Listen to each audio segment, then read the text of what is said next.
Welcome back everybody to our weekly Moto News Update, where today we'll look at some of the reaction to the recent news about KTM as well as their new Orange Blood campaign, some good news for Triumph with some record sales figures and perhaps some bad news too with a recall on their dirt bikes. Cardo are offering one of their best ever deals, and we'll round off with a couple of incredible looking custom bikes, one of which you can buy, although it is quite steep, and then the other one is being given away for free. But look, let's start with that KTM news, which we did cover in a separate video earlier in the week. But the brief summary is that they had a hearing on Tuesday where their creditors had to approve a restructuring plan in order for them to avoid going bankrupt. The upshot is that they've got to pay off 30% of their debts, and that means they've got to pay 548 million euros to the administrator by the 23rd of May. Also, they said in their press release they found 50 million euros from their shareholders, and that should help them get their production lines back up and running as they've been paused for the past couple of months. Now, as a lot of you pointed out in the comments, there's a really good video about this over on Fortnine, so definitely check that out if you've missed the beginning of this saga and want to catch up. But for the moment, it means that KTM won't completely disappear, although you probably don't need me to point out that that is still rather a lot of money to find. It's fair to say that they're not really expected to continue exactly as they were before, and they'll probably have to sell off quite a large proportion of the business, pretty sharpish, to generate the funds. I guess more will become clear over the next few weeks, but in the meantime, well, that announcement of the success, let's say, of that initial hearing was met with a bit of a mixed reaction from you guys in the comments, and so I thought we'd run through some of your best reactions. Some of it, to be fair, was pretty positive, like Portal2, for example, who said, "Excellent, all the best to KTM, they definitely put some fun into motorcycling," and I've got to agree with that. The 890s, 990s, 1290s, 1390s are some of the most exciting bikes I've ridden in their given categories. And so yeah, in my opinion, the biking world is definitely a better place with them. And that general good vibes sentiment was echoed by a bunch of you, such as Island Rider, who said, "Good news for past, present and future customers." And also Robert Jones, who said, "My 2022 Super Duke R is rejoicing." We also had quite a bit of speculation as to where this money will come from, with John Davis saying, "I've heard reports of both Lewis Hamilton and BMW putting bids in on the company." The BMW rumour has been circulating for some time now, and it's still going around as it stands. But I think that's the first I've heard of the Lewis Hamilton one, which seems like a bit of a long shot. More likely is that the money's going to come from one of their existing partners like Bajaj, who are currently responsible for manufacturing all the KTMs from 390 and below out in India. It's been reported in some outlets that they have allocated some money to inject into KTM, but also, CF Moto make a lot of KTMs out in China, and so that seems like another plausible contributor, although yeah, it's still absolutely unclear. Whatever happens though, they're going to need to start shifting some bikes at some point, especially because with a dip in sales over the past few years, they've built up this massive backlog that's believed to stand at around 250,000 bikes. But there were plenty of reminders in these comments as to some of the potential causes of their current situation, which might make that quite difficult to shift all of this stock. Benjay 1975, for example, says the fact that KTM makes you pay to unlock features is appalling, and hopefully they'll change. LGRW 660 Factory says this announcement makes no difference if there's no demand for their bikes at the prices they're selling them for. Sergey KO559 says would better concentrate on assembly QC, and Derek Schlager 5903 says change the flipping colours of the bikes. So like I say, a bit of a mixed reaction. Some happy that it's not the end of KTM, but I think everyone's absolutely right. There are still plenty of issues to address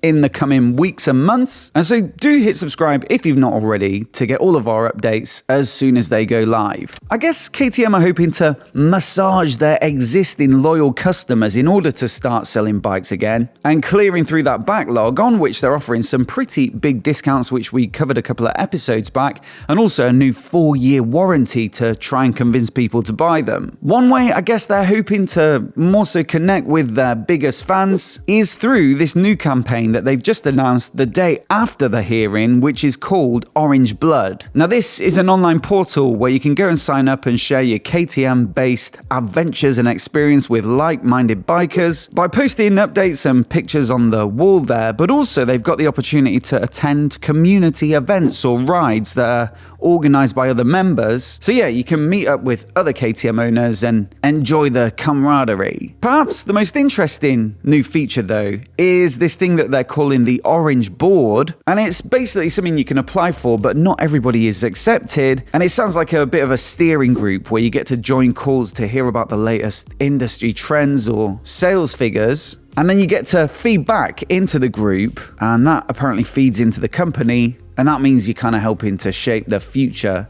of the business. Why do I mention this? Well, it seems like in the comments we were just looking at, plenty of people have got plenty of ideas about what KTM are doing wrong, so maybe this is your chance to make a difference. Personally, I'd be pretty surprised if this one lasts in the long run. It seems like more of a short-term marketing thing to really give the impression that they're listening to customers, but let me know what you think of it down in the comments. While things might not be going so well at KTM, Triumph on the other hand have been blowing their own trumpet, reporting record sales figures for 2024. So here are the main headlines. Triumph's global sales top 100,000 in 2024 for the first time. And in fact, they sold 134,635 bikes, which they say is up 64% year over year. Triumph sales around the world have grown by 123% since 2019. 950 dealers now sell Triumph motorcycles across the world, representing a 46% increase since 2019.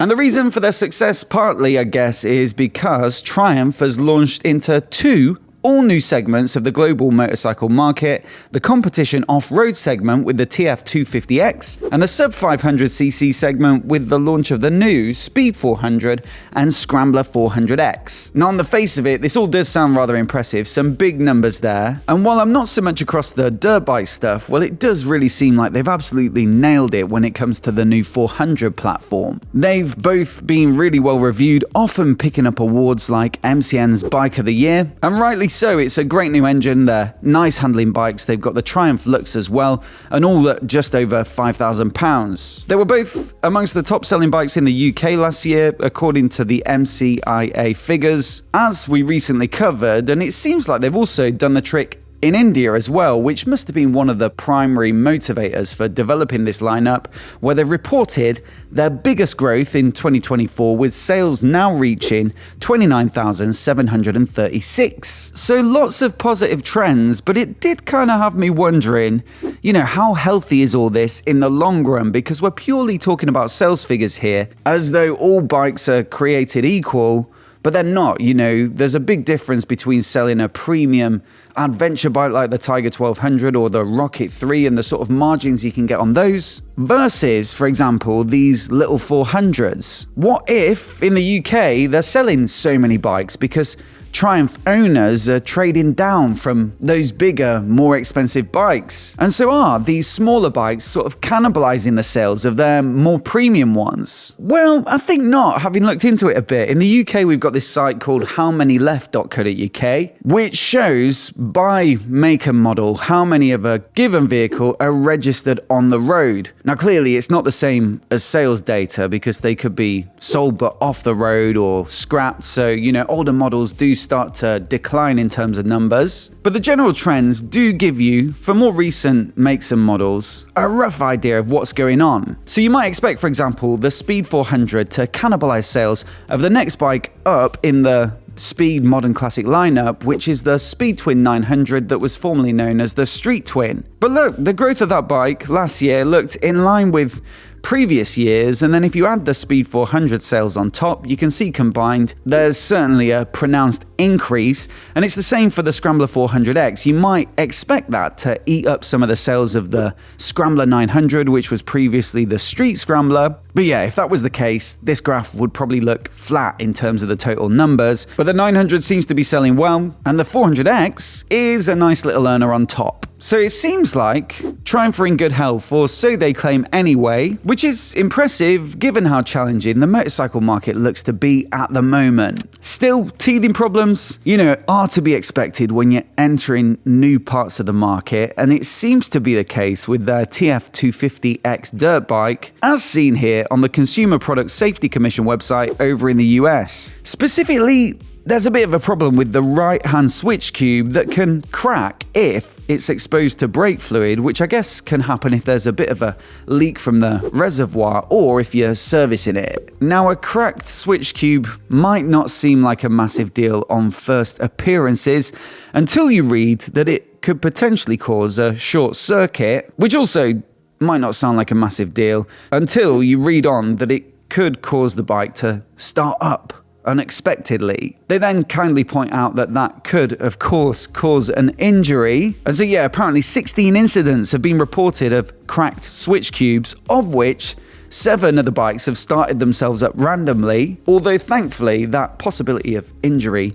doesn't seem to have happened yet, with none reported. Now, of course, trying for swapping out these switch cubes at the dealer free of charge, but in the meantime, they say you should stop using your bike and also disconnect the battery to stop it starting itself up. Now, I've had bikes conk out on me in the past, I'm sure we all have, but I've never had one with a mind of its own where it randomly starts up, and I think it's fair to say that would come as quite a shock. Also on the Triumph front, we've got news ahead of the new MotoGP season, with them providing the engines, of course, for the supporting Moto 2 series since 2019. It's their 765 triple, previously based upon the same architecture as the road version, which you'll find in the street triple, but they just announced new for this season that they've updated the gearbox with a new race shift pattern, which means moving neutral to the top, and that means riders will no longer have to pass through it when shifting from first to second or vice versa. Good news for anyone who races in the Moto 2 series, I guess. But perhaps more of interest to you or I is the fact that they're also, to mark the start of the new season,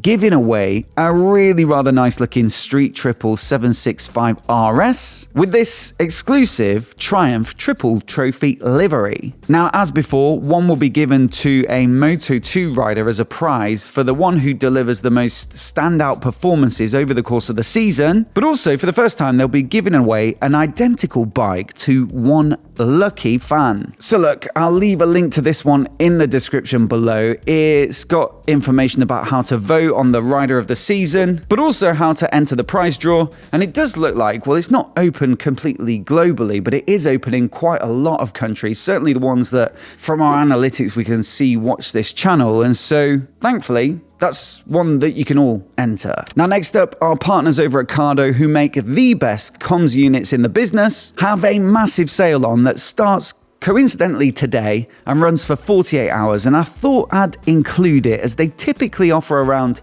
10 or 15% discount. But today, it's a whopping 25% off everything on the site, not just the usual specific products in their lineup, and even the Range Top Impact Torque Pro, which I use. It's got a brilliant crash detection feature built in. Well, that's the only one that's not 25% off, but it's still 15% off, which is very rare. I absolutely love using mine, so I fully recommend them. And so if you're keen to pick one up, there's a link in the description, along with my code, which you'll need to get the discount, which is imaginatively MOTOBOB. Now, admittedly, we've had a lot of Triumph-related stuff this week. It does seem like they've been rather busy. But if you're a Triumph owner like myself, or just generally a fan, then there's a good chance you've come across Thornton 100, who've made a name for themselves over the years by building some ridiculously drool-worthy custom Triumphs, a lot of them on the Bobber platform. This week, though, they've announced that one of their most ambitious builds ever is now up for sale in the form of this outrageous Speed Triple RR drift bike,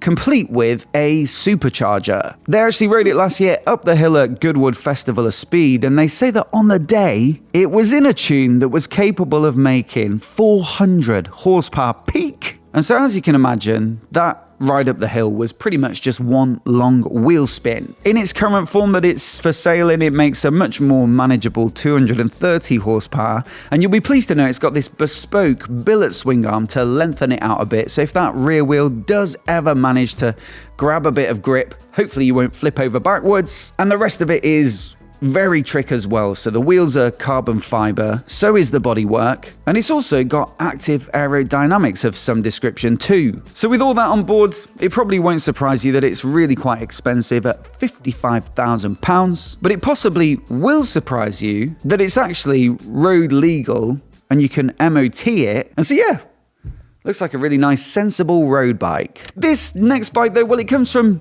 Kroig, or Cafe Racers of Instagram, which is a massive account over on Instagram with about 1 million followers, and their posts tend to focus, as you might have guessed, on the more custom side of motorcycling. They've recently teamed up with Yamaha's Yard-Built Custom program to launch a new initiative to generate funds for a good cause by building this super slick looking XSR900. Now they say they work with LA-based fabricators Strange Industries, and the good news is you can actually win it as long as you donate at least $10 to their campaign, which is generating funds for Waves for Water. So they run a range of clean water initiatives worldwide with the belief that access to clean water is a fundamental human right. As for the bike itself, it's inspired by Kenny Roberts' FZR750 from the 1985 Suzuka Endurance race, with some bespoke bodywork. As you can see, it looks a bit different in shape to a regular XSR900,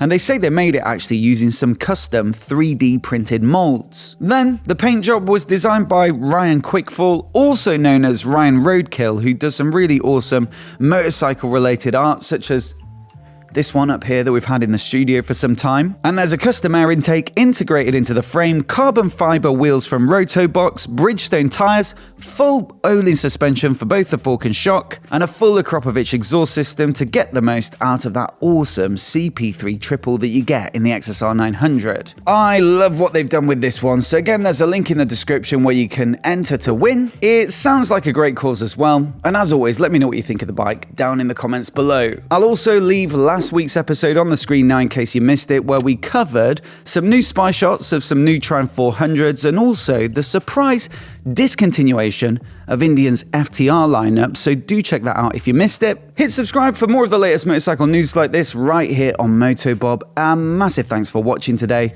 and we'll see you in the next one.